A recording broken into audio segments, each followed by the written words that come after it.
Cumprimentamos a todos que estão nos assistindo. Esta é a parte 2 da entrevista com o professor Miguel Morano Júnior. Nesse canal nós já temos gravado a primeira etapa, a primeira parte da conversa, no qual nós conhecemos um pouquinho aqui do professor Miguel e mais uma vez agradeço a sua presença conosco. Professor Miguel, que tem uma história viva e contínua com a FOP até o momento. Ele foi funcionário da FOP, como ele contou na parte 1, lá no começo, né, quando jovem ainda, foi aluno depois, né, da própria faculdade, na turma que se formou, estudou de 1963 a 66, né, Miguel? Sétima turma da faculdade. E desde então, né, primeiro funcionário, depois aluno, docente e ainda continua como aposentado atuando aqui conosco. Então, é um privilégio mais uma vez ter o senhor aqui, professor. E eu queria continuar a nossa conversa. Nós fizemos a primeira parte da sua vida no outro vídeo e agora o senhor começou a contar, lembra que o senhor é de São Paulo? Sim. Família de São Paulo, veio estudar e ficou em Piracicaba. E eu queria começar destacando isso. O senhor chegou ao reconhecimento aqui como cidadão piracicabano. Como foi isso, professor? Exatamente. Como você relatou, certo? Primeiramente, obrigado por ter me chamado novamente para completar todo esse período nosso de atividade. Eu diria para você, foi uma surpresa muito grande, porque eu resido em Piracicaba desde 1962, não é isso? E o que aconteceu? Um belo dia eu recebo, pelos trabalhos que nós iremos depois relatar para vocês, sobre a parte social, várias vezes eu recebi, precisamente 4 vezes eu recebi moção da Câmara Municipal a respeito dos trabalhos certo, desenvolvidos na área social, principalmente em relação à educação e prevenção, educação e prevenção em saúde, certo? E, especialmente em questão da promoção da pessoa humana. 4 vezes, como eu disse, eu recebi menção honrosa pela Câmara Municipal, por 4 vereadores em gestões diferentes, por 4 vereadores diferentes. Mas um belo dia, alguém me chamou, que eu recebi um telefonema da Câmara Municipal, entendeu? Que um determinado vereador, certo, que eu conhecia, né, precisava do meu currículo. Tudo bem, mas qual é o motivo do meu currículo? Aí eu fui procurar, e eu vou fazer questão de citar, foi o vereador Bruno Prata, uma criatura maravilhosa, entendeu? Sempre preocupada com o trabalho, né? E uma vez, entendeu? Nós vamos falar do PIBIC, que naquela época era só PIBIC, Programa de Iniciação Científica Júnior. Depois passou para o ensino, como se fosse do ensino, era do ensino médio, mas mudou a sigla, ficou PIBIC-EM. Nós tivemos a oportunidade de apresentar o PIBIC para que a comunidade da Piracicabana conhecesse, entendeu? E foi uma festa muito bonita lá na Câmara Municipal, programada pelo gabinete desse vereador, certo? Onde os professores estiveram lá, tiveram alguns professores da faculdade que eram orientadores naquela época, entendeu? E os alunos apresentaram os seus trabalhos lá em plena Câmara Municipal. E a partir daí, entendeu, esse vereador, entendeu, e a Câmara achou de me conceder o título de cidadão piracicabano. Isso foi em 2011. Em agosto de 2011, então, eu recebi o título de cidadão piracicabano, do qual eu me orgulho, né? Porque por várias vezes, só para ilustrar, por várias vezes eu fui afrontado, inclusive, por um colega meu de contemporâneo de faculdade, que era piracicabano, e ficou sabendo que eu tinha sido convidado para ser professor aqui na faculdade. E ele chegou para mim com muita franqueza e disse: a Faculdade de Odontologia de Piracicaba foi feita para os piracicabanos. Como você é paulistano, é de São Paulo, você é que vá para São Paulo e deixa a vaga para os colegas. E eu levei isso na brincadeira dele e várias vezes, certo? Eu recebi, de outras pessoas de fora, você é paulistano, você não é piracicabano, você não tem estirpe aqui em Piracicaba. Aliás, diga-se de passagem, uma vez, existia um programa na Rádio Educadora em que eram entrevistados personalidades de Piracicaba que falavam histórias de Piracicaba, era mais ou menos assim, não me lembro bem o título do programa, certo? E quem era o entrevistador era o jornalista João Humberto Nassif. Né? E justamente pelo fato desses trabalhos sociais, trabalho com as crianças, aquele problema todo, entendeu? Foi entrevistado, entendeu? E logo depois que terminou a entrevista, tocou o telefone e uma senhora me perguntando, porque eu relatei várias situações, entendeu? A respeito da minha vivência nesse campo da parte social, né? E ela perguntou do outro lado, a que família piracicabana o senhor pertence? Isso era o único, né? E eu achei interessante, e aí eu respondi para ela, disse, eu sou piracicabana por adoção. Aí ela ficou meio sem graça e tal, se desculpou, aquele problema todo, entendeu? Mas interessante essa situação que a gente viveu, entendeu? E a gente leva isso sempre como certo, pelo lado mais cômico, sim, entendeu? Para evitar maiores desgastes. Sr. Miguel, mas eu considero uma justa homenagem em 2011, porque hoje, no momento da gravação, o senhor já é piracicabano há 62 anos, né, de moradia, mas oficialmente reconhecido como piracicabano desde 2011 aqui. Justa homenagem da Câmara Municipal daquela época, tá? E o senhor destacou isso, essas homenagens foi devido à sua atuação, às suas atuações sociais, professor. Na entrevista anterior, o senhor até falou da sua vocação da questão religiosa, dessa questão humana, social. Então, desde o começo de carreira, o senhor já falou, desde a época de aluno, na verdade, o senhor sempre se envolveu com essa parte, né?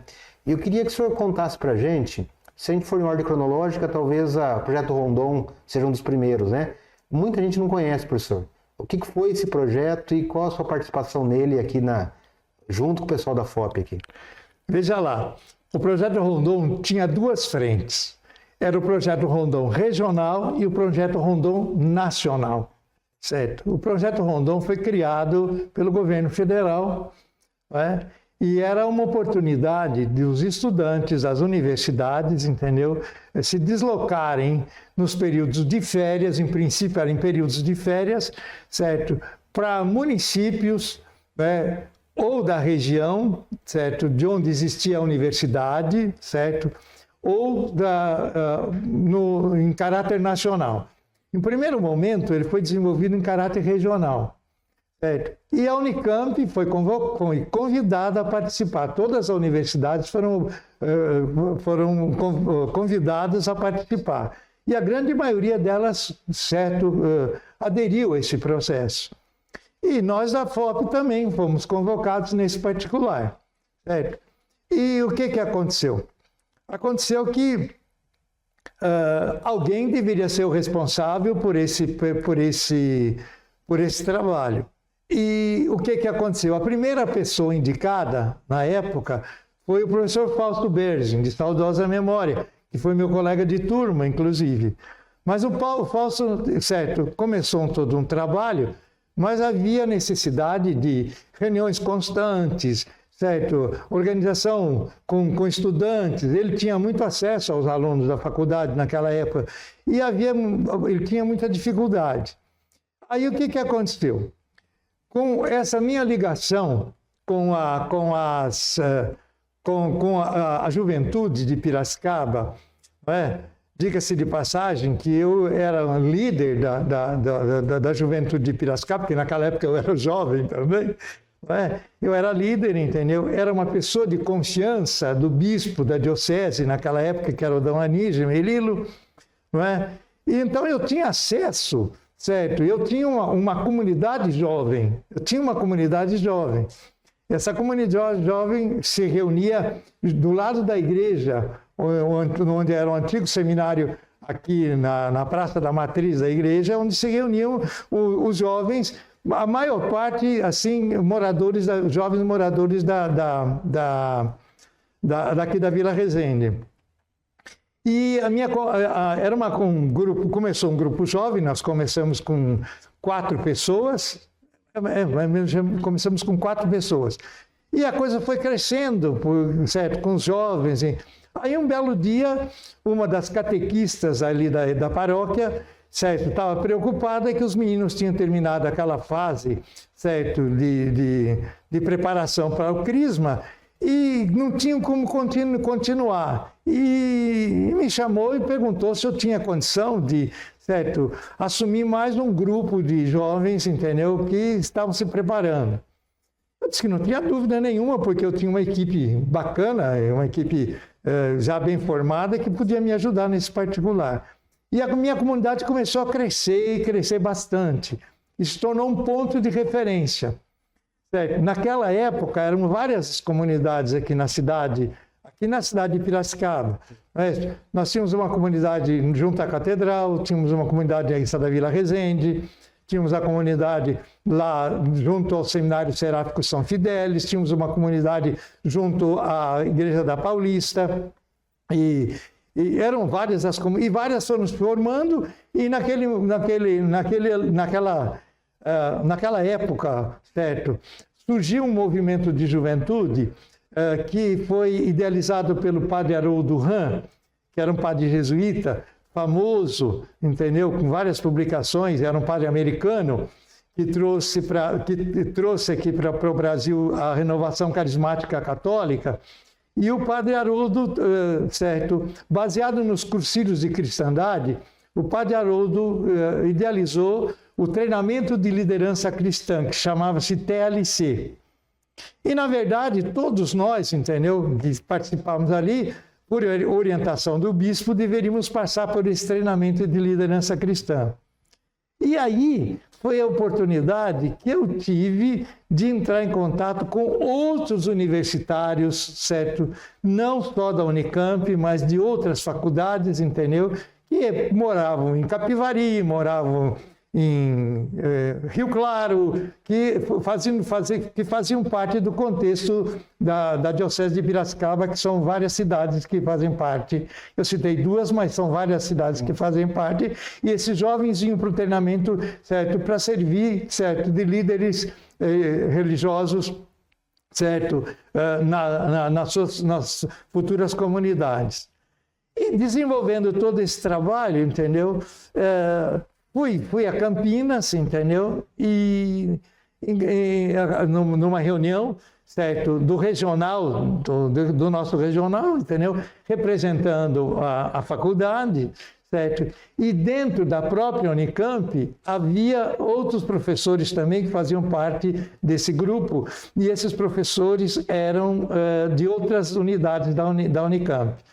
E nos reuníamos, fiquei conhecendo outros colegas que tinham a mesma visão do que eu, entendeu?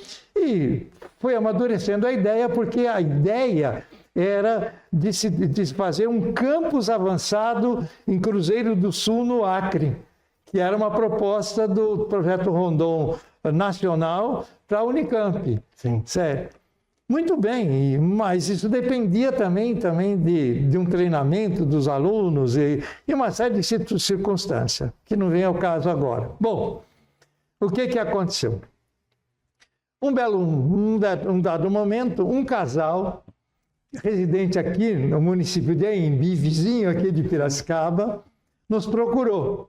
Nos procurou porque eles tinham feito o tal cursilho de cristandades, estavam, certo, com vontade de fazer algum trabalho de promoção social, porque sentiam que havia muita gente que tinha necessidades, certo? As necessidades básicas do ser humano.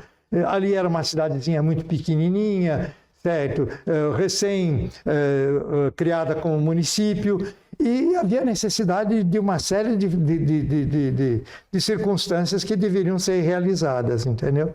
Aí vieram conversar comigo, tudo bem, se podíamos fazer uma incursão na fazenda deles, eles eram fazendeiros, entendeu?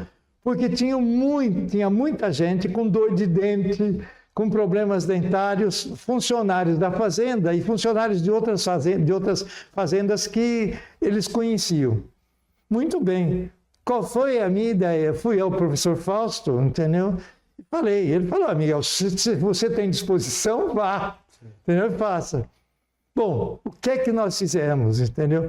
Aí fomos, eles mandaram nos buscar aqui, e eu selecionei 10 alunos aqui da odontologia, certo? E nós fomos, numa Semana Santa, nós fomos para lá, para a fazenda lá, e fizemos extrações dentárias, raspagem dos dentes, entendeu? Ensinamos escovação com aquele grupo, certo, aqui da FOP. Muito bem. E o que acontece? Na volta, certo, surgiu uma certa euforia com os alunos aqui, porque era uma experiência inédita. Nunca nenhum dos nossos alunos, certo, tinha saído, entendeu, para um trabalho assim, fora dos parâmetros, entendeu, curriculares aqui da faculdade. Bom, fomos para lá. Terminou aquele período, esse casal voltou a conversar conosco, porque aquilo repercutiu. Quando é que esses moços vão voltar aqui para continuar tratando os nossos dentes, aquele problema todo e tal, e tal, e tal. Aí eu coloquei isso no grupo, porque eu era o coordenador do grupo, cada grupo tinha um coordenador, e eu era coordenador desses grupos, como o líder maior desse grupo. E eu levei isso para o grupo, e ele disse, mas por que, Miguel? Fulano também é do nosso grupo e faz universidade, fulano. Conclusão, chegamos e resolvemos ir. Eu fui até a Anhembi, conversei com o prefeito, que eu precisava de alojamento, que eu precisava de comida, que eu tinha jeito, e aí nós formamos um grupo, certo? E esse grupo, você já viu pelo jornal aqui, foi uma situação extremamente agradável, certo? Não sei se eu posso mostrar alguma coisa nesse sentido. Não, pode mostrar para mim aqui, o pessoal que nos acompanha não vai conseguir ver essa imagem. Eu me lembro dessa notícia aí, viu? Então veja lá, olha lá, aqui tá aqui na notícia, veja lá, olha lá. Projeto Rondon Anhembi. Em Anhembi. Anhembi, ó. Então veja lá você. Universitários e povo unem-se no projeto Rondon. Olha, foi capa com a capa do Jornal de Piracicaba. Olha, a data foi... Domingo, 26 de janeiro de 1975. Foi o primeiro projeto que a gente desenvolveu. E é uma foto aqui, professor, com um grupo de... Esse era o grupo de universitários, entendeu, que esteve conosco, certo?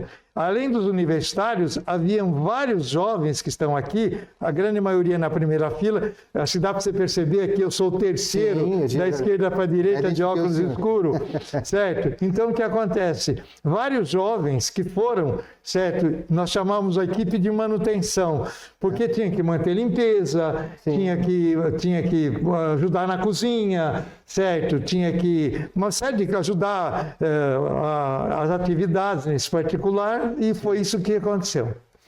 Parabéns, professor, muito interessante. Hein? Então, esse foi o primeiro, quer dizer, em janeiro de 75. Sim. Certo? Aí surgiram várias reportagens depois disso. Sim. Não é?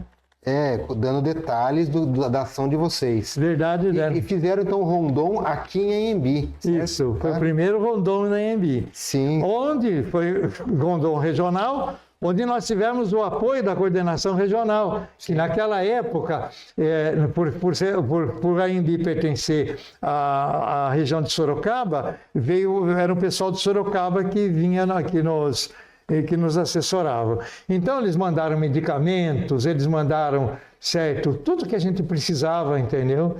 E a comunidade aqui de Piracicaba foi interessante, viu, Décio? A comunidade de Piracicaba se movimentou, certo? E mandava para nós, certo?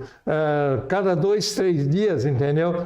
tinham duas pessoas aqui cujos filhos estavam ali e faziam o SEASA aqui e nos mandavam as caixas de legumes, com verduras, com frutas, entendeu?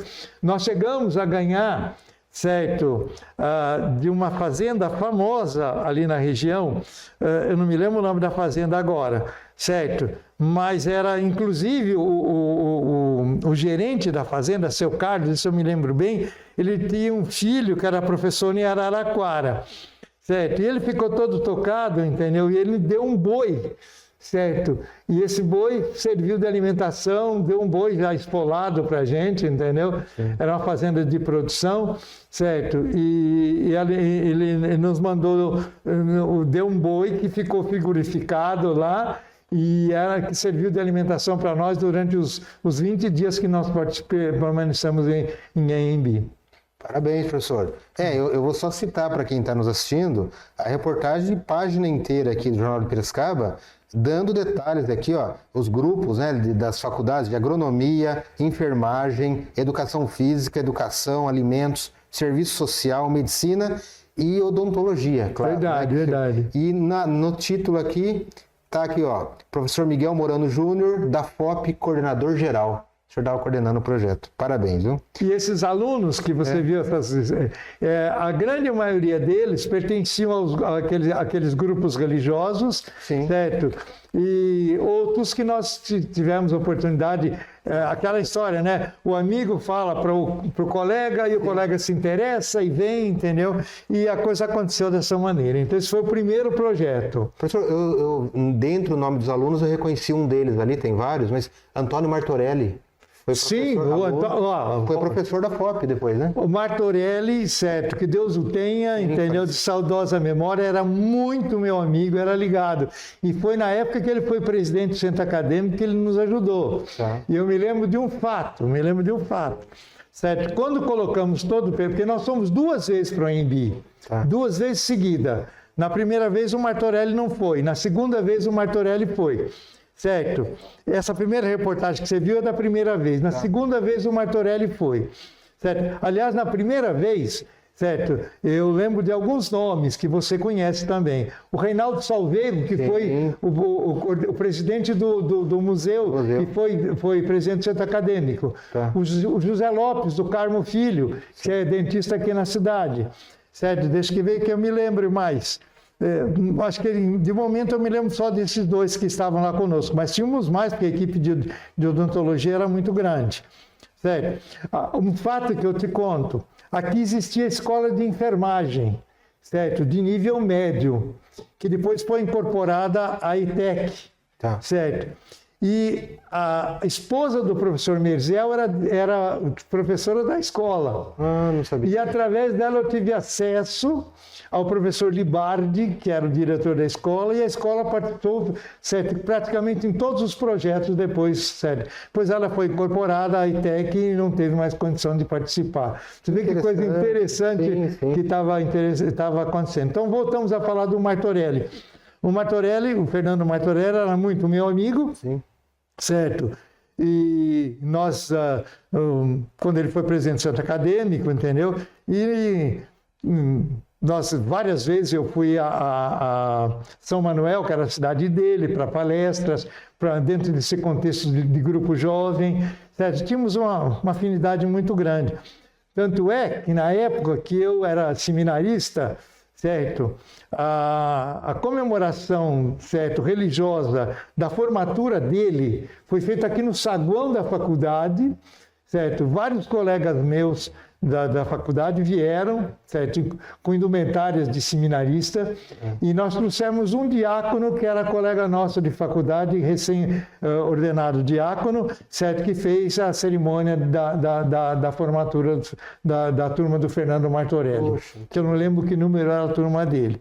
Mas ele foi aluno, ele era muito meu amigo, entendeu? Nós privávamos juntos, entendeu? Sim. Certo? E o Fernando colaborou muito na época, entendeu? Certo? Nos ajudando nesse sentido. Interessante. E no Rondon Nacional? O senhor também teve experiência, acompanhou alunos? Sim. Então, desse Rondon regional, sim, certo?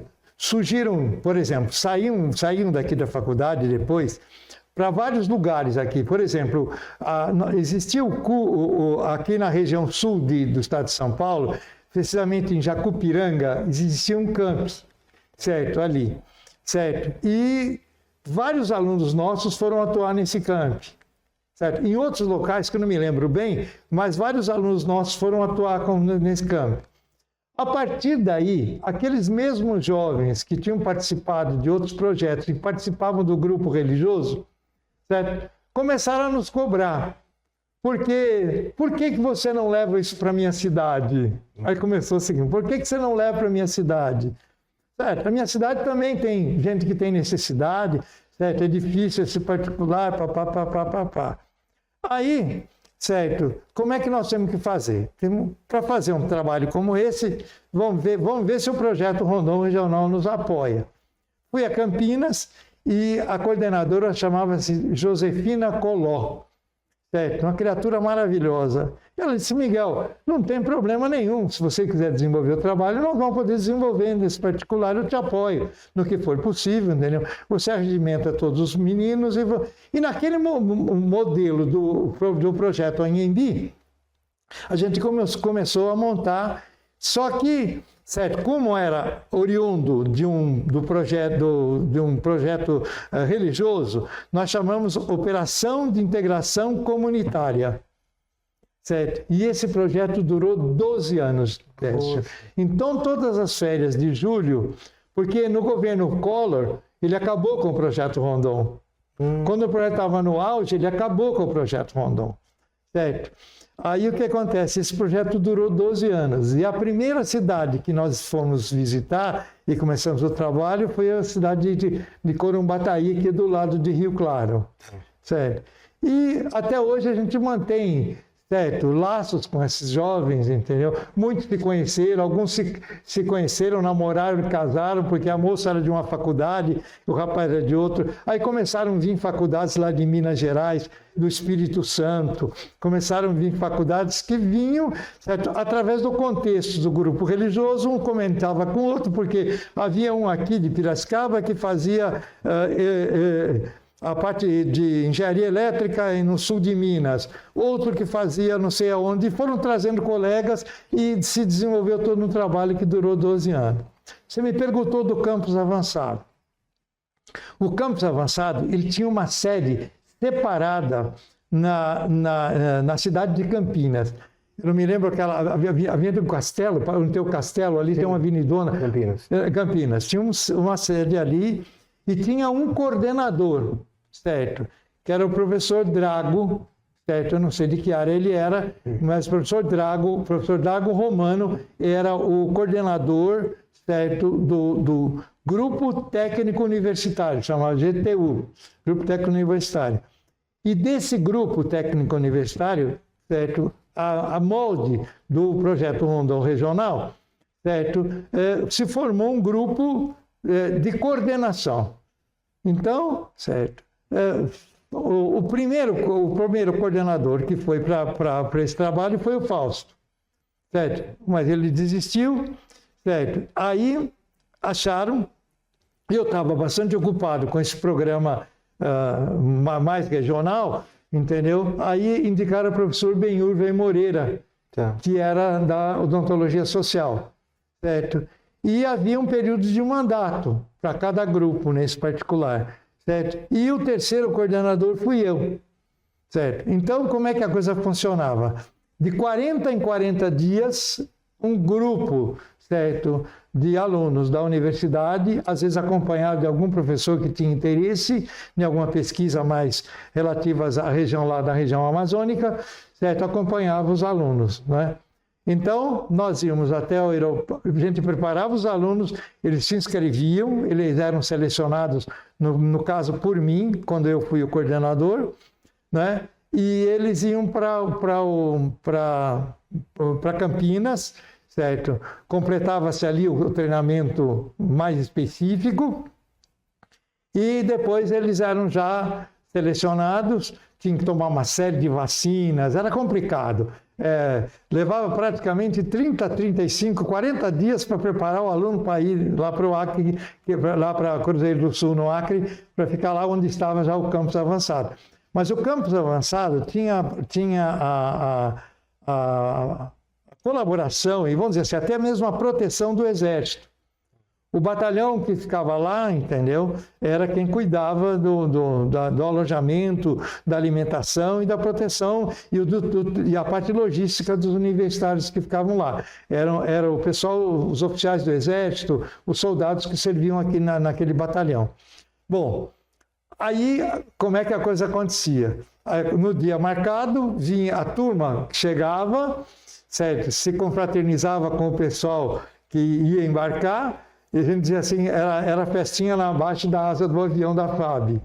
E, certo, depois de abastecido o avião, aquele problema todo, subia a turma nova e ia para lá, né? Mas você imagina, naquela época não tinha celular, não tinha nada de forma de comunicação, e era um sufoco, porque os pais ficavam preocupados, entendeu? E aqui na faculdade existia um professor que já faleceu, o professor Roberto Gonçalves, que era radioamador. E normalmente o Roberto, à noite na casa dele, captava algumas informações e passava para mim, e eu ligava para os pais dizendo como é que a turma estava acontecendo e sabia o que estava acontecendo com o pessoal, entendeu? Era a forma de comunicação. Não é? E eles ficavam 40 dias lá, não é? Aí cada 40 dias havia renovação, não é? E o projeto foi caminhando, e quando o projeto estava no auge, certo? Porque a ideia do projeto Rondon era elaborar vários campos, entendeu? Certo? E o campo de Cruzeiro do Sul pertencia à Unicamp. E a Unicamp investiu bastante lá. Tinha uma figura, certo, extremamente agradável, que era o Dr. Pompeu. O Dr. Pompeu era o diretor do campus, ele ficava lá em Cruzeiro do Sul. Certo. Depois tivemos outros que eu me lembro, por hora o nome agora, me lembro bem da Catarina. A Catarina era secretária do Projeto Rondon e ela ficava na sede do Projeto Rondon aqui em Campinas, junto com o professor Drago Romano. Então a gente tinha contato praticamente semanal, sabia o que estava acontecendo, as informações. Havia, às vezes, necessidade de se mandar, certo, algum material para lá. Certo? Então a gente tinha que saber quando é que tinha avião da FAB para lá para levar material, que às vezes havia necessidade mais de um determinado, porque antes de ir a gente preparava, certo, um material enorme para embarcar com ele, com os alunos, entendeu? Tudo que você possa pensar, anestésico, agulha, gaze, certo? A astringente bucal, escova de dente, pasta dental. Tudo que você possa pensar relativo a gente preparava aqui e mandava para eles para que o grupo tivesse suporte nesse particular. Porque o grupo anterior, quando vinha, ele já colocava para nós, entendeu, quais eram as necessidades nesse sentido. Eu imagino a logística que o senhor está contando disso, porque realmente era um outro Brasil, né? E vocês estavam indo para a floresta amazônica, né? No Cruzeiro do Sul, cidade do Acre, então é um campus isolado, literalmente, né? E os alunos de odontologia atendiam os ribeirinhos ali, a população local? Olha, eles andavam por todos os lados. Há um fato de uma turma que foi para lá, certo? Que uns alunos, eles estavam praticamente no final do terceiro ano, e eles foram para lá. Deixa eu ver se tem algum desses alunos aqui conosco. Não tem. Não tem, esses alunos não estão conosco. Era uma turma muito ligada comigo, essa turma, certo? E o que aconteceu? Eu fui padrinho de casamento de um deles, do Ricardo. Do Ricardo Chantelli, que é implantodontista e está lá em Sorocaba agora. Um indivíduo havia tomado um coice na boca de um animal, certo? E chegou daquele jeito lá no campus, entendeu? Naquela situação. E a situação do campus era precária, entendeu? Se não me recordo, nessa época havia só um consultório. Quando o campus foi desativado, havia 6 ou 7 consultórios que haviam sido. A Unicamp investiu bastante lá. Havia um consultório médico, havia um mini laboratório de análise. investiu bastante no campus, entendeu? Que depois esse campus passou foi doado totalmente para a Universidade do Acre, de Cruzeiro, da Universidade de Rio Branco, do Acre. Bom, aí esses meninos vieram contando essa história, né? Que eles não tinham recurso para fazer, certo? E eles precisavam de vários instrumentais, entendeu? E chegou num ponto que os instrumentais que estavam esterilizados tinham terminado, certo? Então eles lembram que eles pegaram uma lata de 20 litros de água, uma lata limpa, encheram de água, certo? E com sabugo de milho eles fizeram fogo para esterilizar de novo os instrumentais, entendeu? E conseguiram fazer sutura, conseguiram extrair os dentes, entendeu? Conseguiram medicar a pessoa, entendeu? Ela ficou em observação, levaram era um homem, levaram ele para ficar junto no alojamento do campus e tal, e não aconteceu nada, certo? Depois eles souberam, eles ficaram acompanhando o tempo todo, foi praticamente o tempo que eles estavam lá, e foi interessante esse tipo de coisa. E como esse fato que eu estou contando para você, cada vez cada turma vinha contando uma novidade. Certo. Eu tenho várias fotos também desse pessoal, entendeu? Que seria interessante depois passar para o pessoal para digitalizar. A gente inclui no nosso acervo aqui, professor. Então, para você doar memórias, né? Esse foi o projeto Rondon, certo? E o projeto de iniciação científica. E daí, Décio, você vai me perguntar da assistência social mariana, Sim. que durou 21 anos. Foi um outro projeto que o senhor estava envolvido. Esse outro projeto. Esses mesmos jovens preocupados com o atendimento, certo? E vários outros jovens, entendeu? E até alguns padres, certo? De algumas paróquias aqui da cidade, certo? E começaram a se preocupar com esses assuntos. E um senhor, um japonês chamado Sadao Mori, era presidente da Assistência Social Mariana. O que era Assistência Social Mariana? Ela ficava ao lado da Igreja dos Frades, ali, certo? Era um ponto assistencial onde se distribuía medicamentos e se distribuía também, que havia uma farmácia ali, e se distribuía alimentação, a cesta básica, certo? E o que acontece? Foi justamente na época em que a faculdade saiu do prédio central e veio para cá. E sobraram vários equipamentos. E o Sadao também era amigo do professor Neder e pediu para o professor Neder se doava um equipamento para a assistência social mariana. Aí diga-se de passagem que esse equipamento está lá no museu agora. Era dos equipamentos antigos da FOP. Aí o Sadao era meu vizinho, certo? Ali no bairro da Paulista, onde eu moro. Certo? E me conhecia também, por causa da participação em movimentos jovens. Ele e a esposa participavam também. Aí o Sadao me chamou e disse: Miguel, você não gostaria de tocar o consultório lá da assistência social mariana? Você está ligado com isso e tal? Mas convidou que eu devia começar nesse particular. Tudo bem, certo. Eu fui lá, vi o consultório, estava mal instalado, aquele negócio. Olha, precisa fazer isso, precisa fazer aquilo, precisa fazer aquilo outro. Tá muito bem, então. Na época da gestão do professor Valdrigue, aqui na faculdade. E aí o que acontece? Um dia eu convidei o Valdrigue para ir lá. Ele viu. E eu já tinha ideia, conversando com alguns alunos, você sabe que eu sempre fui envolvido muito com os alunos aqui da faculdade. Sim, verdade. Certo? Vários deles frequentavam a minha casa, a gente sempre se reunia, eu tinha uma amizade até com família deles. Por exemplo, eu tinha um família Paulo de Tarso Barbosa, que está lá em São José do Rio Pardo. Eu consegui amizade com a família dele, com a família Barbosa, certo? E vários outros, entendeu? De várias outras cidades. Eu, quando tinha oportunidade, ia com eles, passava... Professor, você não quer passar o fim de semana conosco, entendeu? Aquele problema todo, eu ia. Aquele problema todo. E daí que surgia a oportunidade desses projetos irem para essas cidades. Então, aí o Sadal me chamou e tal, convidei, conversei com o Sadal Rodrigues, mas eu já tinha organizado um grupo para atuar na assistência mariana. Certo?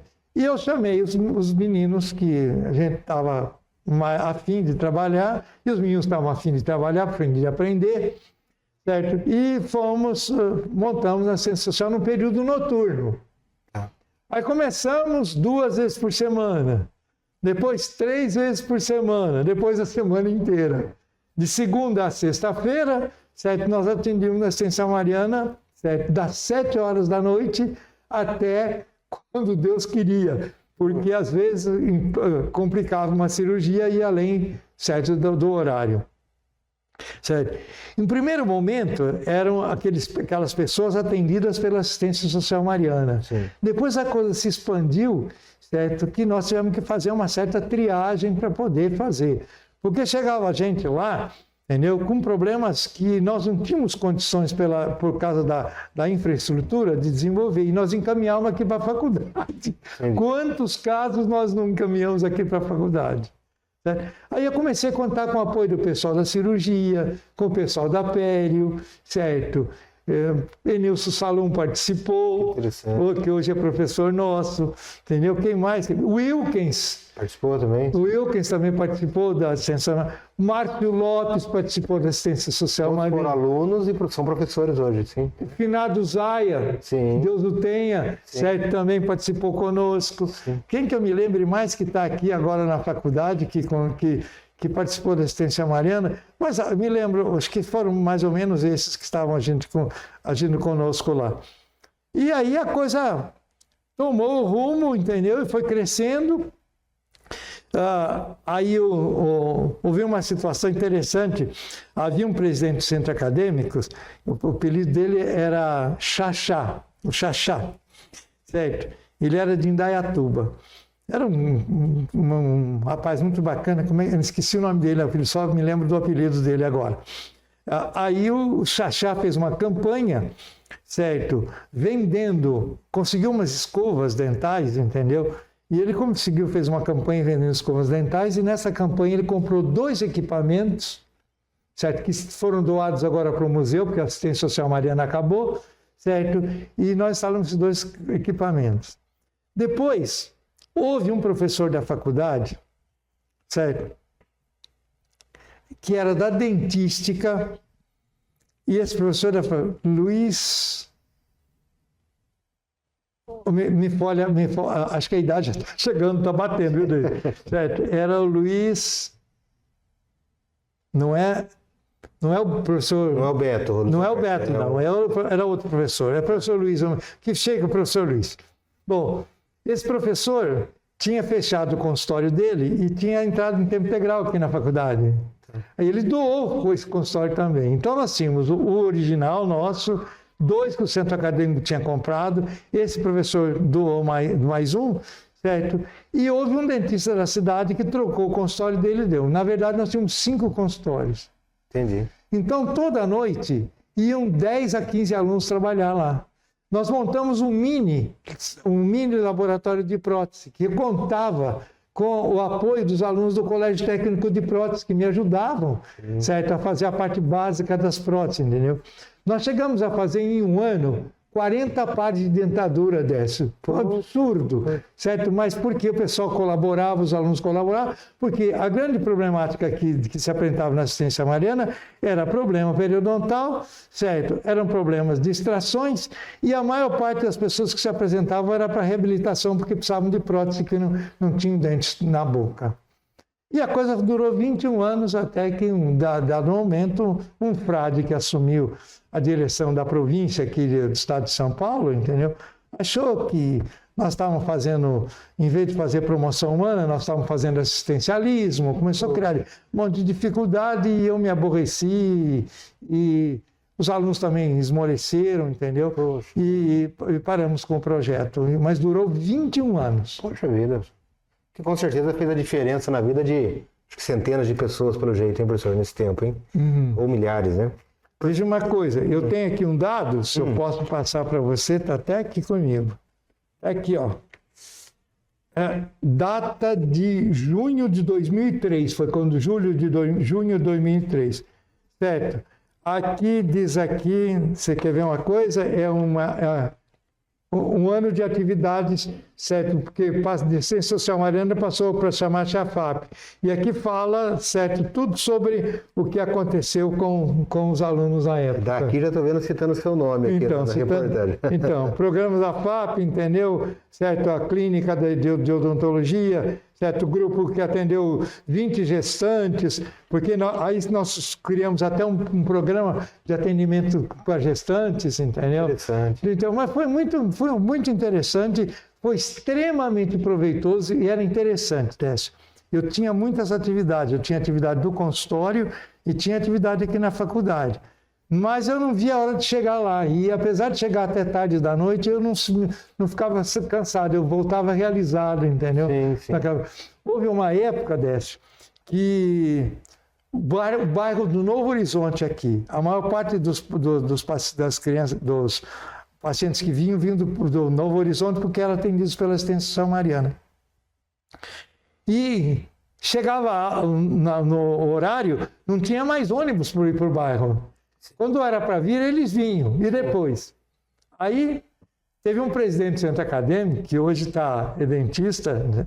Cirurgião dentista, está em Cerquilho. Ele chamava-se Edson Perim, certo? E o Edson também foi uma pessoa... Eu tive muito apoio, diga-se de passagem, eu tive muito apoio do centro acadêmico. Eu tive muito apoio das diretorias do centro acadêmico na realização desse trabalho da Assistência Social Mariana. E o Edson fazia o seguinte, nós conseguimos do presidente da Assistência Social Mariana, que a Assistência Social Mariana tinha uma perua Kombi. Então, quando terminava a atividade, o Edson pegava a perua, certo, os pacientes, ia levar até o bairro do Novo Horizonte, depois ele vinha, guardava a perua e no dia seguinte devolvia a chave para o pessoal para utilizar. Até isso chegou a acontecer. Hoje, transporte deles, né? Transporte dos pacientes nesse particular. Doutor Miguel, o senhor participou de muitas atividades sociais, eu estou preocupado com o tempo, porque, eu não sei, o senhor deve ser todas importantes, mas o PIBIC, o senhor tem um carinho especial, não tem? Verdade, eu queria que o senhor destacasse agora um pouco dessa história. Hoje é um sucesso, é um programa que tem aqui na faculdade, liderado pelo senhor, mas como que ele começou? Que ações vocês desenvolveram no começo, professor? E eu já trabalhava aqui na FOP e foi na época do Sr. Reiter, né, do Meneguin. Veja lá. Esse projeto surgiu, certo, pelo Ministério da Educação, certo, e pelo CNPq, Conselho Nacional de Pesquisa, certo? E foi colocado para todas as universidades. Foi na época do reitor, eu não me lembro o reitor, vamos dizer assim, não vem ao caso agora, certo? Aí o professor Reiter, na época, era o diretor e o professor Marcelo Meneguin era o diretor associado. E eu continuava minhas atividades dentro da minha disciplina de Educação para a Saúde. Aliás, nós temos que falar um pouco do projeto Sorriso. O projeto Sorriso também, que foi antes, né? Foi antes, mas vamos falar agora do PIBIC, que você já me pediu agora. E o que acontece? O professor Marcelo me chamou e disse, olha, professor, tem um programa que chama Programa Institucional de Bolsa de Iniciação Científica para o Ensino Médio. Certo? O jeito do Marcelo, o que o senhor acha de nós começarmos esse trabalho? Estamos chamando o senhor para ver se o senhor vai colaborar e o senhor pode, vamos começar a organizar isso aqui na faculdade. Falei, tudo bem, Marcelo. Isso deu, certo? Tudo em função do projeto Sorriso. Porque, não sei se você sabe, que os meus alunos do 4º ano, certo? Uma das atividades da minha disciplina de Educação e Promoção em Saúde era estágio nas escolas, certo? Do ensino fundamental aqui na faculdade, aqui na cidade. Certo? Isso nós fizemos isso anos a fio. Bom, durante todo o período que eu fui professor da Educação em Saúde. Aí o que aconteceu?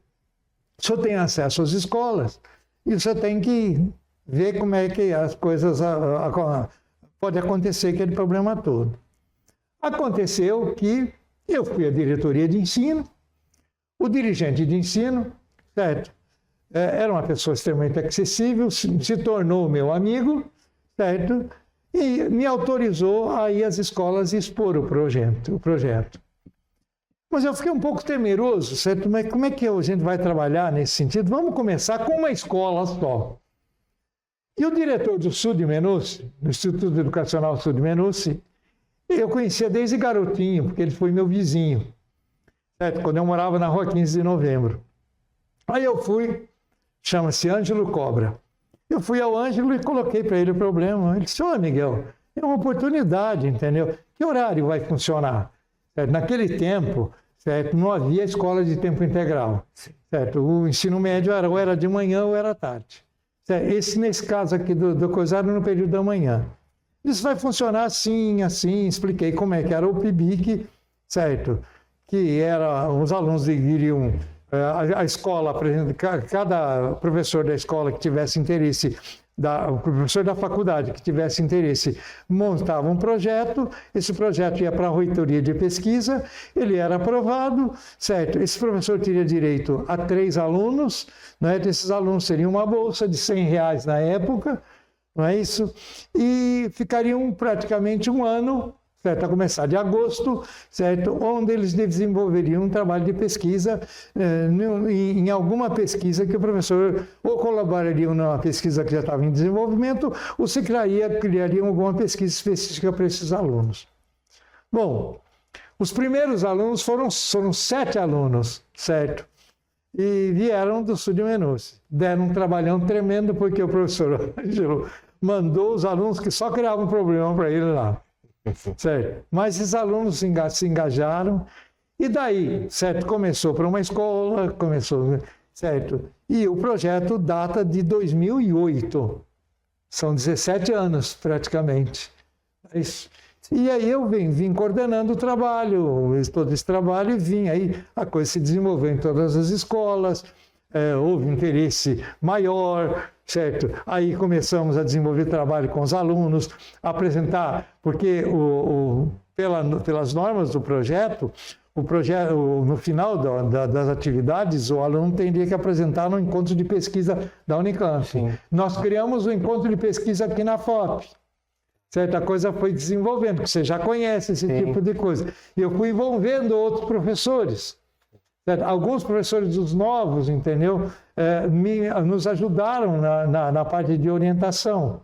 E a coisa foi crescendo e você sabe que hoje atualmente, nós temos 52 alunos, certo? Que terminam atividades agora em agosto, certo? E temos mais 67 que estão na fase de treinamento, que termina também agora no final de julho, certo? Que devem ingressar para os próximos projetos. Estamos aguardando só no final desse mês agora, certo? Quais os projetos da FOP que foram aprovados, certo? E que os professores terão direito.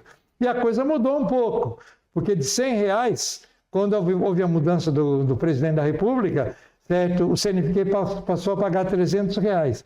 E houve também a possibilidade de alunos voluntários que não recebem bolsa, mas querem participar aqui do projeto. E você conhece, entendeu? Que nas terças e quintas-feiras, certo? A faculdade, certo? Recebe uma dose muito grande, certo? Uma injeção muito grande de euforia, de alegria, entendeu? Porque essa molecada passa aqui 4 horas conosco, entendeu? Mudando um pouco, certo? A situação e o ambiente em que a gente vive, né? Alegrando, melhor dizendo, alegrando mais o ambiente que nós vivemos. Professor, eu aprendi a admirar esse projeto que o senhor conduz, porque eu tenho certeza que modifica a vida deles, né? São estudantes da rede estadual, pública, que nessas horas que eles chegam aqui estão tendo contato com pesquisas, né? Laboratórios de referência no país. E para dizer a vocês, alguns deles, nós, aqui na faculdade, dos que foram oriundos do PIBIC, 5 fizeram odontologia e tem alguns fazendo, 2 outros fazendo agora. Tornaram alunos depois, né? E os que fizeram em outras faculdades, inclusive odontologia, voltam aqui, certo, para a faculdade para fazer pós-graduação ou especialização. Acho que o seu programa aqui, o PIBIC da FOP, é um dos maiores da Unicamp, né? É o maior da Unicamp. O senhor tem 60, quase 80 alunos hoje, é isso? Isso, exatamente. Porque as outras unidades também têm, mas não uma quantidade tão grande assim. A unidade lá em Campinas que tem 3, 4 alunos, entendeu? E nós temos aqui um grupo grande, porque em função desse programa Sorriso, certo? Surgiram os diretores das escolas, entendeu? Os coordenadores a quem eu mantenho, certo? Sempre contato, entendeu? Já conheciam o trabalho Sorriso, certo? Que foi oriundo disso que começou. Você tem uma noção, certo? Um garoto sorriso meu, que eu vou contar isso para você, certo? Foi meu garoto sorriso, eu não me lembro qual a época. Voltou para cá e foi meu aluno no Bibic. Que legal, gente. Certo. Ele foi aluno no Bibic. Eu acho que é bom o senhor contar, alguns não conheceram aqui, né? Foi um projeto também famoso aqui, né, que movimentou a escola, hein? Foi. Para fazer o concurso, né, do Garoto Sorriso. Como funcionava na dinâmica? Olha, um belo dia o professor Nery me chamou e disse, olha, já existia o serviço dentário escolar, porque cada escola tinha um dentista, certo? Isso acabou, certo? E aí ele era muito amigo do Emil Adib-Razou, que foi presidente do CRO, certo? E o Emil era o coordenador geral do dentário escolar, do serviço dentário escolar. Eu já citei para você que a nossa faculdade sempre esteve em destaque, sempre. E aconteceu que o Emil veio fazer uma visita aqui e falou para o professor Nery, olha, você não... Ele falou, o Nery me chamou, disse, professor Miguel, você está interessado em desenvolver um trabalho no Projeto Sorriso? Estou. O que você quer acontecer? Não, sério, me deram as diretrizes que ele devia colocar, que eu deveria, certo, estimular as crianças para a escovação dentária, certo? O dentário escolar daria escova de dente, pasta dental, certo? Faria uns folhetos, aquele problema todo, né? Aquele problema todo. E tudo bem, vamos começar aqui, entendeu? Aí eu comecei a visitar as escolas. Aí comecei com uma brincadeira. Certo? Perguntar para as crianças, quem tem escova de dente? Havia escola que ia em todas as classes. Havia classe que as crianças, meia dúzia tinha escova de dente e não tinha. Então eu comecei uma brincadeira, certo? Quero trocar a sua escova nova com a escova velha.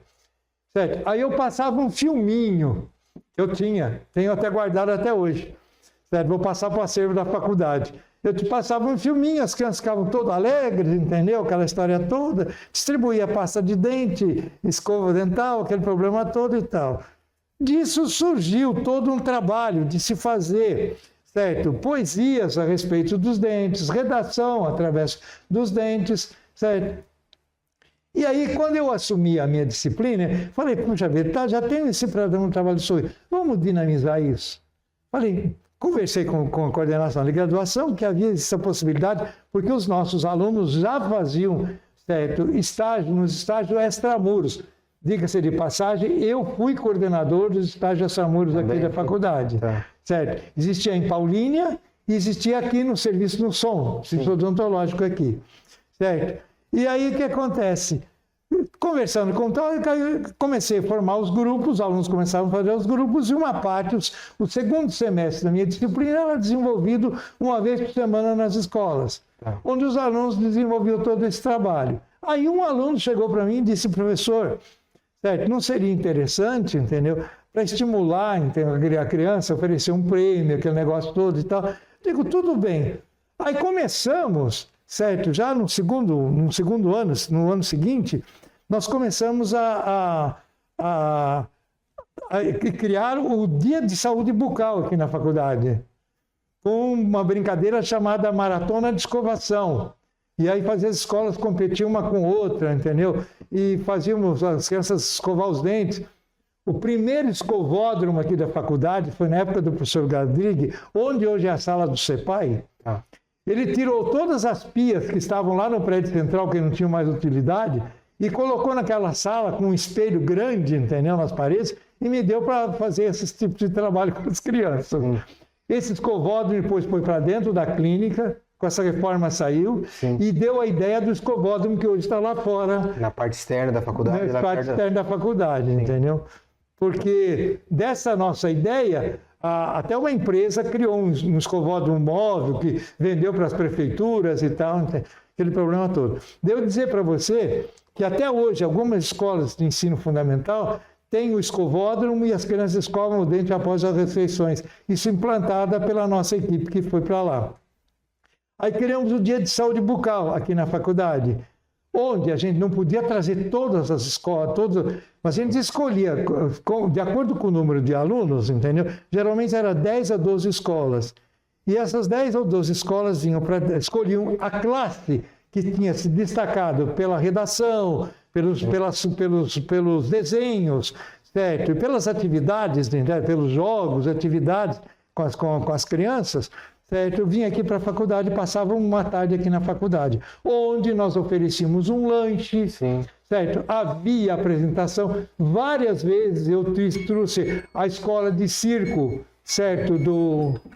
De São Pedro para as crianças, Sim. certo? E as coisas foram acontecendo nesse particular.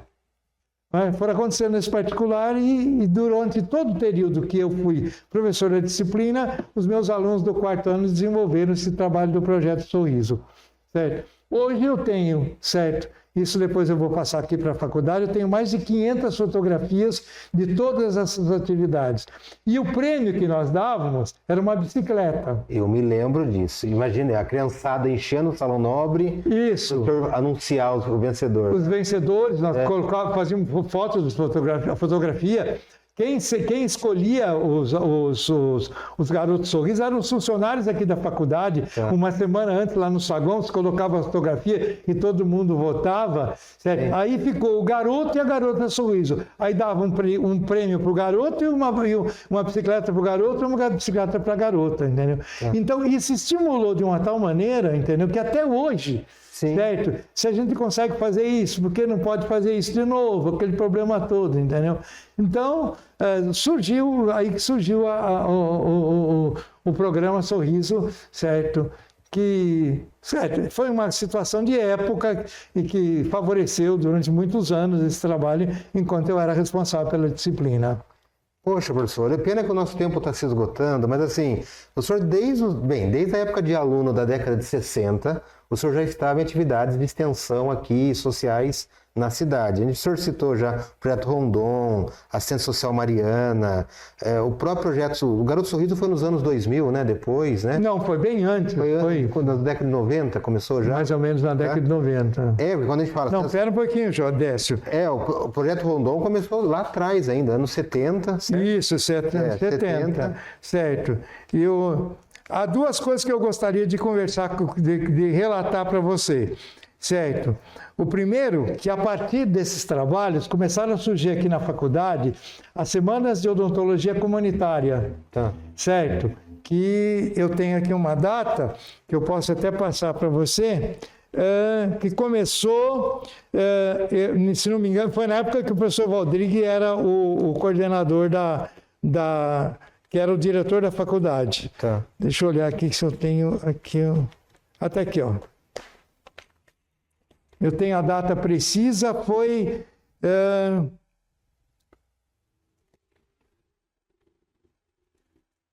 se não me engano, 7 de junho...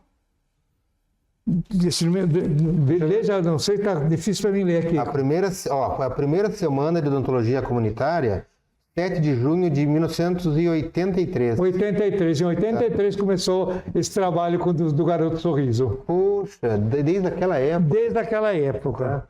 Bom, lembra-se, só quero te lembrar de uma coisa, para nos estender um pouquinho mais.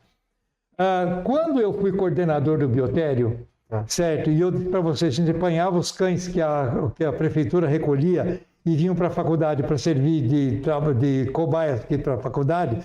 Naquela época, certo, eu estava ligado com o pessoal da prefeitura, e a prefeitura não tinha a estrutura que ela tem hoje, que é o Centro de Controle de Zoonoses, certo? Os animais eram sacrificados lá mesmo, entendeu? Não tinha protocolo nenhum, e surgiu um surto de raiva, certo? Porque não havia vacinação, certo, dos cães e gatos daqui da cidade. Aí, a coordenadora do departamento da Secretaria de Promoção Social, certo, me chamou e disse, professor, nós temos necessidade, o senhor não organiza alguma coisa? Então, eu vou te mostrar também um recorte de jornal aqui que eu tenho guardado. Certo? Ó, antes de mais nada, eu tenho um recorte para te mostrar sobre Aquela campanha de vacinação antirrábica aqui da cidade. Olha lá. Aqui ela data de 26 de agosto de 81. Tá. Certo? Então, o que acontece? Foi a primeira... Fizemos 2 campanhas de vacinação. Sim. Professor, como é que nós vamos fazer? Quem vai vacinar os animais se não temos funcionário suficiente de aluno? Aí eu envolvi a Faculdade de Veterinária de Botucatu, porque eu tinha alguns alunos que eram daquele grupo de juventude, alguns amigos ali, certo? Envolvi esses meninos, entendeu? Alguns alunos foram... O prédio central da faculdade foi um posto de vacinação, certo? Antirrábica. Certo? Então, partiu aqui da faculdade essa iniciativa, a primeira vacinação antirrábica de cães e gatos na cidade de Piracicaba. Eu relato aqui que o senhor me mostrou, é uma notícia do Jornal de Piracicaba de 81. O senhor tem destaque na foto e o título, né, Dr. Miguel Morano Júnior, e o título é Vacine o seu cão contra a raiva, tá? E dando a notícia aí dos postos e equipes volantes na cidade e na zona rural. Foi na zona rural. É. 2 anos consecutivos nós fizemos esse trabalho aqui, certo? Que tem que dar relato para você, porque partiu aqui da faculdade também. Que legal, professor. Olha, a sua vida está ligada à FOP, está ligada à ação social e diversos projetos. E o senhor teve mais ações, professor. Eu só estou preocupado com o tempo, mas eu acho merecido, professor Miguel. Todas essas atividades levaram o senhor a receber um prêmio ano passado. Eu estava lá também, vi, na congregação da FOP. O senhor recebeu um certificado de embaixador da FOP. O senhor ficou feliz com essa homenagem pública, né? Sim, eu acho que foi o reconhecimento da faculdade nesse sentido, entendeu? Mas já que você está falando em prêmios, certo? Eu acho que eu devo citar outros prêmios que eu recebi, certo? Porque, na verdade,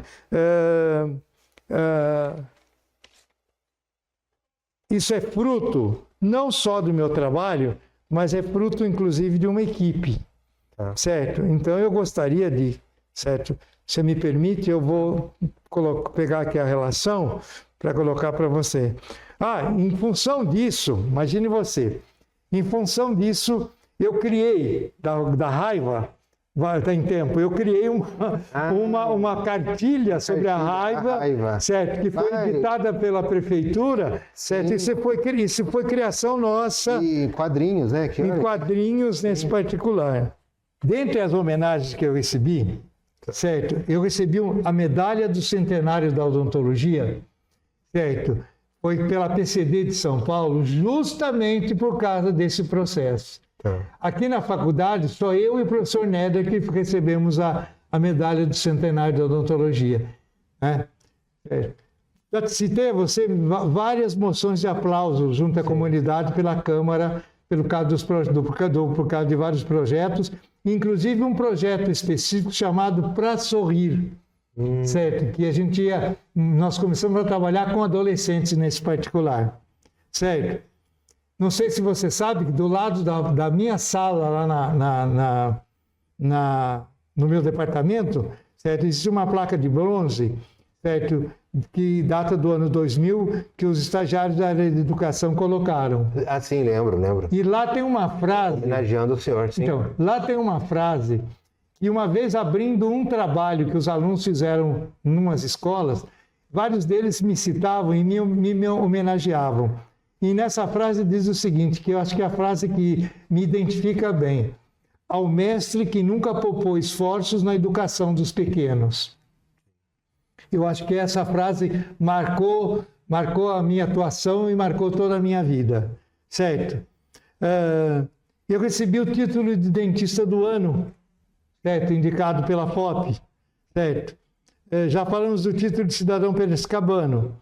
Eu recebi uma homenagem, que vale a pena citar, da Pró-Reitoria de Pesquisa, certo?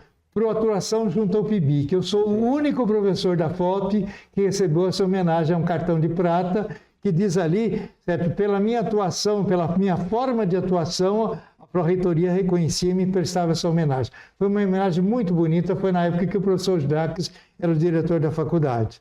Certo? Outra homenagem que eu recebi foi da Igreja dos Mórmons de Piracicaba, não sei se você sabe. Você estava, certo? Sim, pelo trabalho junto à juventude e à promoção da pessoa humana, certo? Muito bem.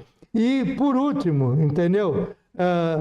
Recebi também homenagem do Regimento Deodoro de Itu, certo? Como amigo do Exército Brasileiro, eu recebi um diploma e uma mini boina preta, que é o símbolo que os oficiais e os soldados usam, certo? Então, eu faço parte, pelo trabalho do ACIS, do Ação Cívica do Céu, junto ao Exército, que nós fizemos várias vezes, como sede no Regimento de Itu, certo? O Regimento Deodoro de Itu, certo? Eu recebi esse prêmio entendeu?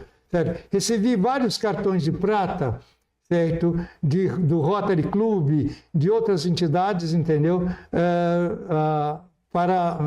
Em função do trabalho que eu desenvolvi. E também recebi recentemente uma homenagem dos alunos de pós-graduação da minha área, certo? Pela minha atuação como professor junto a eles também, certo? Agora você citou, certo? A medalha, você acabou... O reconhecimento como embaixador, hein, professor? Da faculdade. Sim. Isso em função de que a Câmara Municipal de Piracicaba, certo, me deu a maior honraria que um cidadão piracicabano ou nato ou por adoção pode receber, que é a Medalha do Mérito Legislativo.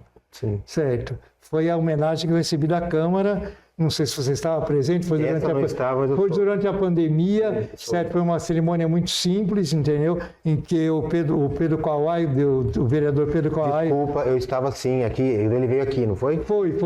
Você estava presente também, eu me lembro que você estava presente. Sim, vereador Pedro Kawai. Então, E a partir daí, entendeu? Quando eu voltei para a atuação depois da pandemia, o meu querido amigo e meu diretor, meu ex-aluno e diretor hoje, que é o professor Flávio, certo?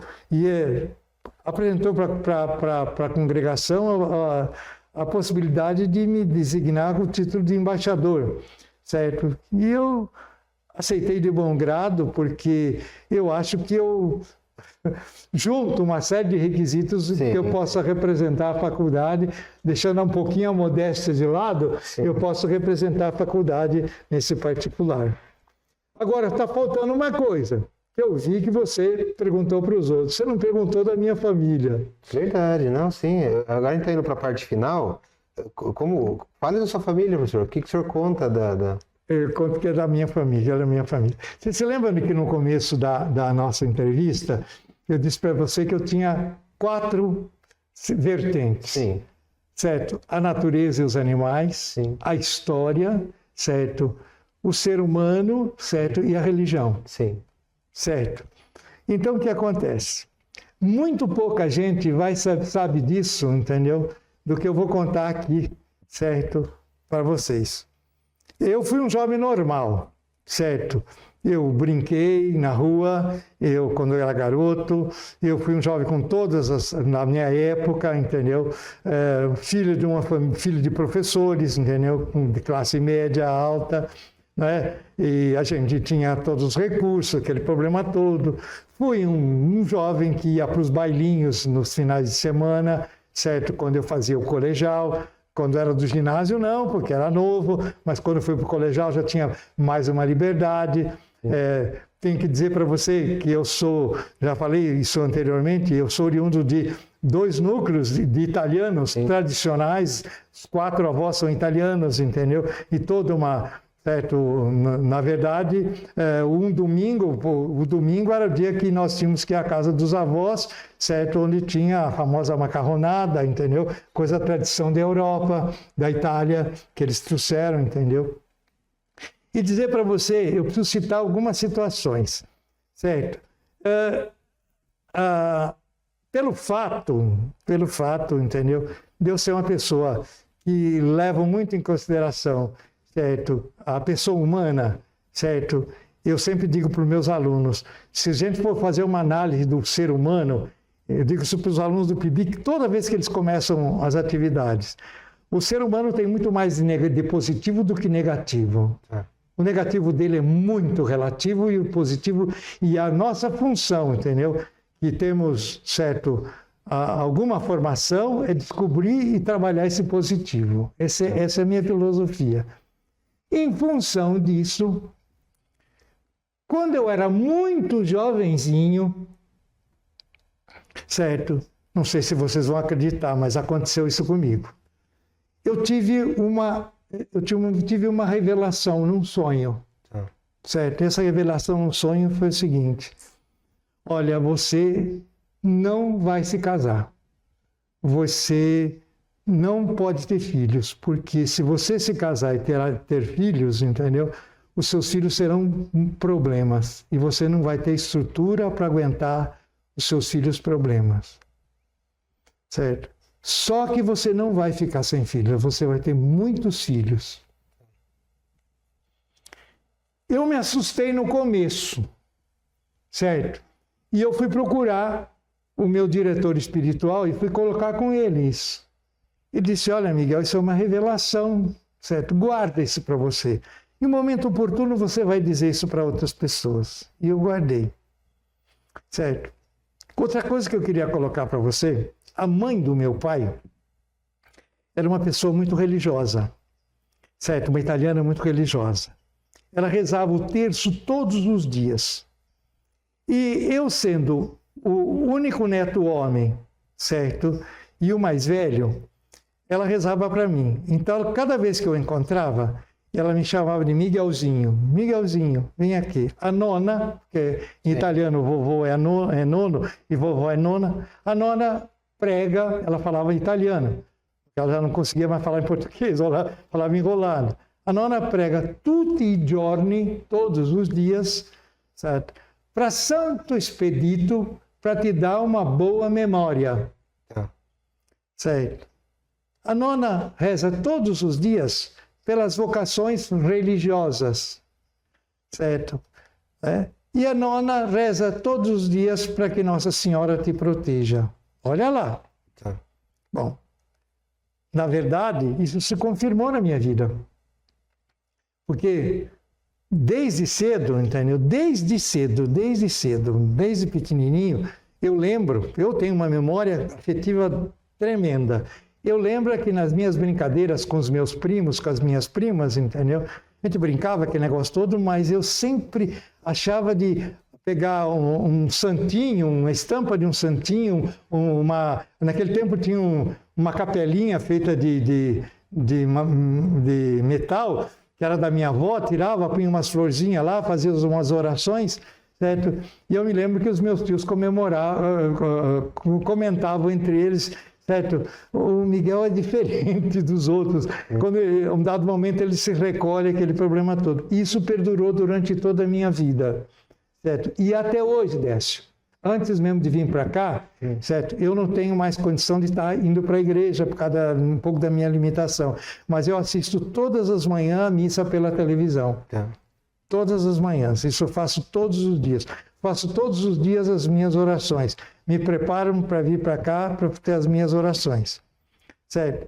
Nesse contexto, Décio, de sempre estar aberto, trabalhando com o movimento jovem, certo? Quantos jovens caiu na minha mão com problema? Certo? Problema de desajuste familiar, problema de droga e outras coisas mais. Certo? Então, o que é que acontece? Eu cheguei à conclusão, namorei, certo?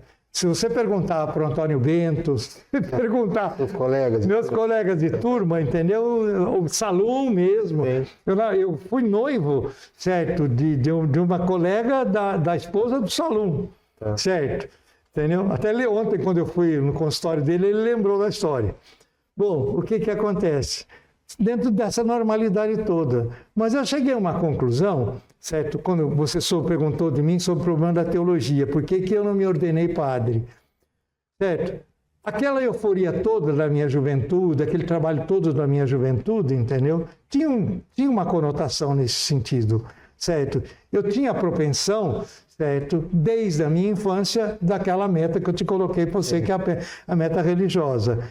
E as pessoas, certo, os meus professores, porque eu estudei numa escola como é que chama? de caráter religioso. Eles viam essa característica na minha personalidade, certo? Mas não sei se você sabe que a vocação, ela nasce com o indivíduo, ela floresce na família, certo? Ela se realiza na comunidade. E aconteceu comigo. Nesse tempo de comunidade, eu amadureci dizendo o seguinte: eu não posso estar preso, certo, a uma determinada fórmula. Sim. Eu preciso estar livre, certo, para poder trabalhar de maneira, certo, mais ampla. Conclusão, certo? Desde aquela época que eu tive aquela inspiração, certo? Inconscientemente, eu me tornei celibatário. Sim. E quando eu tive essa certeza, já mais adulto, eu, certo, achei que eu deveria ser celibatário. E se você não sabe, e eu posso dizer isso hoje, eu sou consagrado na Ordem Terceira Franciscana Secular. A Ordem Terceira Franciscana Secular é uma ordem dos frades capuchinhos, os frades franciscanos, certo? Criado por São Francisco, que é onde os leigos se engajam e se fixam ali. Eu sou membro da Ordem Franciscana Secular aqui de Piracicaba. Certo? Conclusão, eu sou da Ordem Franciscana, certo? Do ramo capuchinho aqui em Piracicaba. Certo? A segunda coisa que eu queria colocar também, que é muito importante, né, para que as pessoas entendam, entendeu? Por esse fato, entendeu, de eu fui morar numa casa aqui em Piracicaba de uma senhora, depois que eu saí da República e ingressei na faculdade, na casa de uma senhora que alugava quartos, ficava meio quarteirão da faculdade. E ali, os meus colegas de turma podem confirmar isso para você. Na casa da Dona Antonieta, ela alugava quartos para nós ali e éramos todos da odontologia, certo? Essa senhora era sozinha, viúva, ela tinha uma filha que não se dava bem com ela e, na verdade, eu me tornei o filho dela. E eu tomei conta dela, porque ela morreu com quase 90 anos e eu fiquei na casa dela 16 anos até que ela falecesse. Um ano depois que ela faleceu, a filha veio buscar a casa que era era dela, certo, por direito, certo? Eu saí e fui morar numa outra casa. E comigo moravam 3 alunos, certo, da odontologia, inclusive o irmão do Fernando Martorelli de Lima, que é o Carlos Martorelli Lima, que foi nosso aluno aqui na faculdade. E eles foram morar comigo. E a minha casa era uma porta aberta, entendeu? Porque Miguel tá aí, Miguel não sei o quê, Miguel para reunião, Miguel não sei isso, Miguel não sei aquilo, aquele problema todo. E as nossas reuniões e nossas atividades eram sempre de sábado à noite, certo? E muitas vezes, entendeu? Esses meninos vinham, certo? A gente fazia um lanche, certo? A gente fazia um lanche. Desculpe. Depois desse tempo a gente ficava jogando um pouco de baralho, jogo de dama, aquela conversa toda, entendeu? E chegava tarde, eu não posso ir embora para casa, porque eu moro longe, que negócio, dorme aí. Fica aí, tem lugar aí, certo? Às vezes os alunos que estudavam comigo, era fim de semana, eles não estavam, sobravam as camas, e o pessoal já sabia, entendeu? E com essa circunstância, entendeu? Vários alunos, vários jovens passaram pela minha casa, sim, vários. Hoje tem vários deles que ainda mantêm relacionamento comigo. Mas nesse particular, 3 meninos, certo, marcaram a minha vida. Um deles, certo, que você conhece, ele esteve aqui ontem, você viu ele aqui, que eu considero meu filho de criação, certo? Certo? Ele era oriundo de uma família desorganizada, certo? Ele não tinha condição, tinha vocação religiosa também, não tinha apoio àquele problema todo, e ele veio, certo?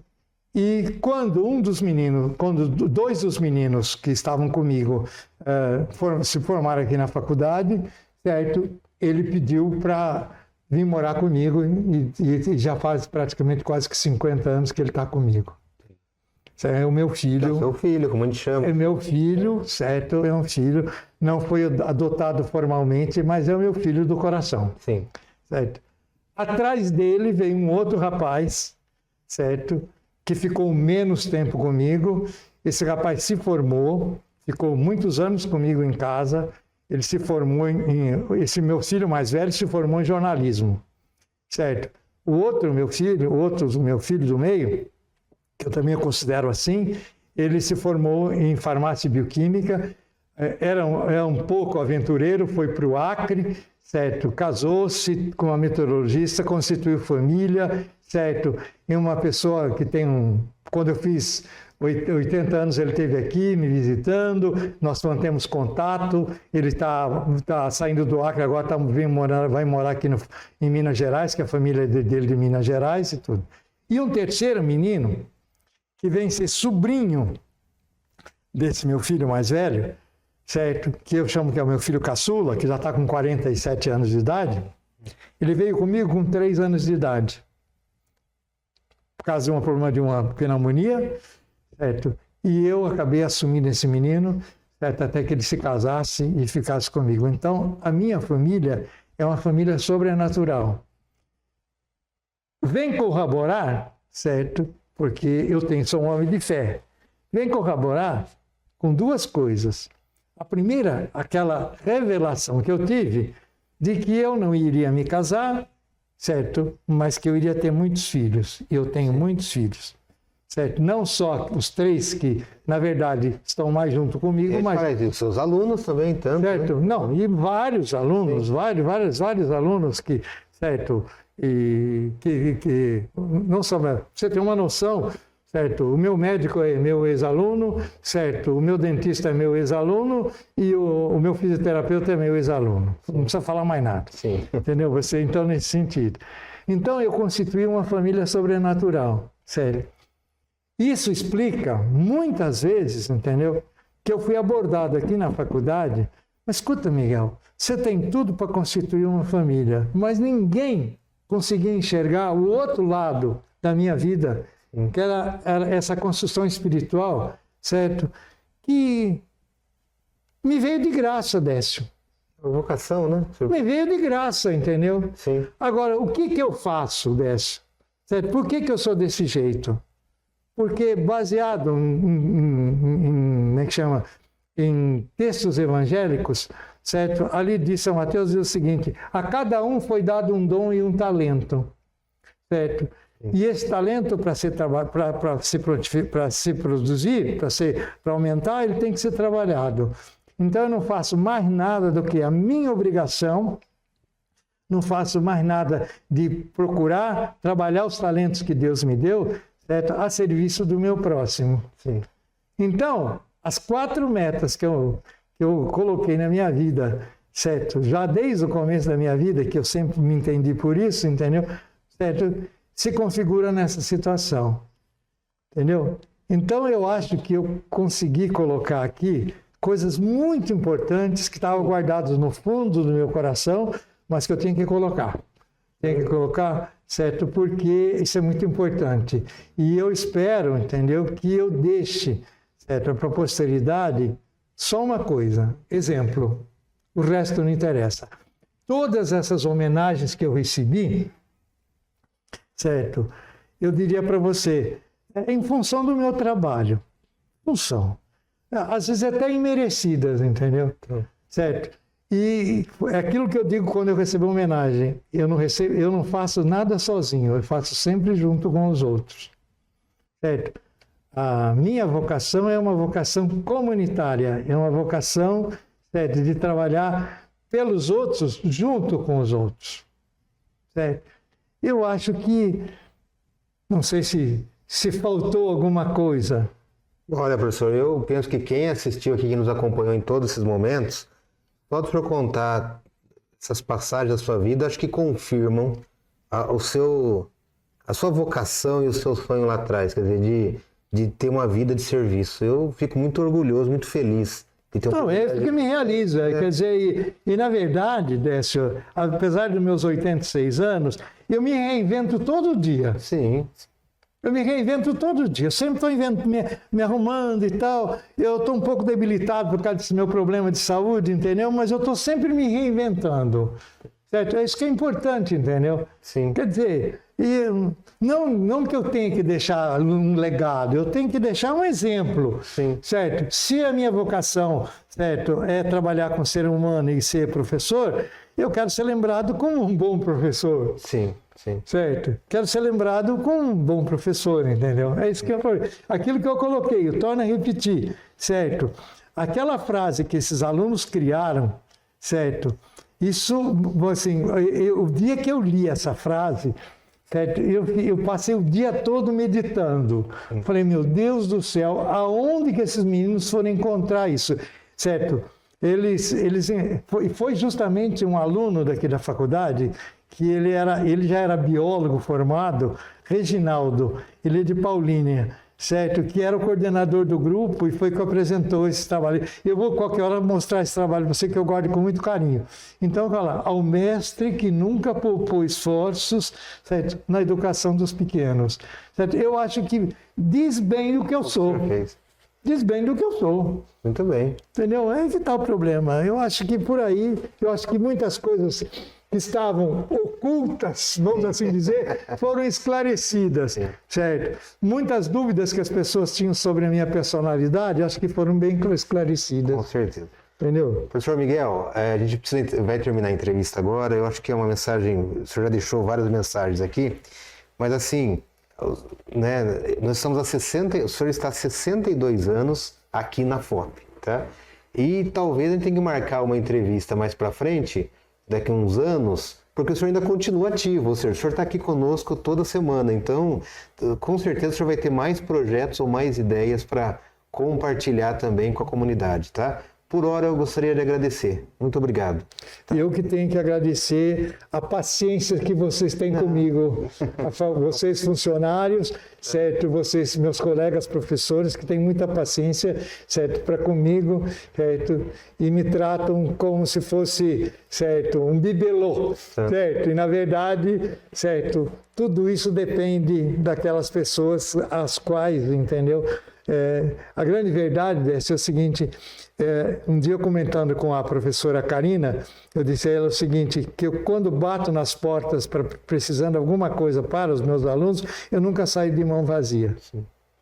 Certo? Essa entrevista me enriqueceu bastante. Obrigado. Obrigado. Professor, muito obrigado. Então, obrigado pelo seu serviço ao FOP, tá? Muito obrigado. Um abraço a todos também que nos acompanham.